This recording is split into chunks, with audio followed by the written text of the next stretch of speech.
அண்ணா சொல்லுங்க. மரியா வத்தா? பின்ன என்ன வத்த? தாமா வராளா? பின்ன ரூத் வராளா? வேற என்ன வத்த?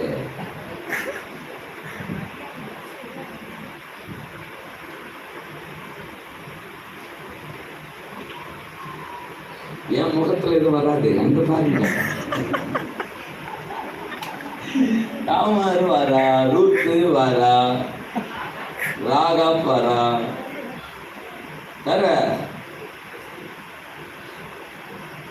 பச்சைவால் வரா. உங்க பேர்லாம் வருதா? நான் யோசிச்சு பார்த்தேன் இந்த 1ஆம் அதிகாரத்துல. இப்போ லேயால், ராகேல், ரேச்சல், அங்க உள்ள ரேச்சல் சொன்ன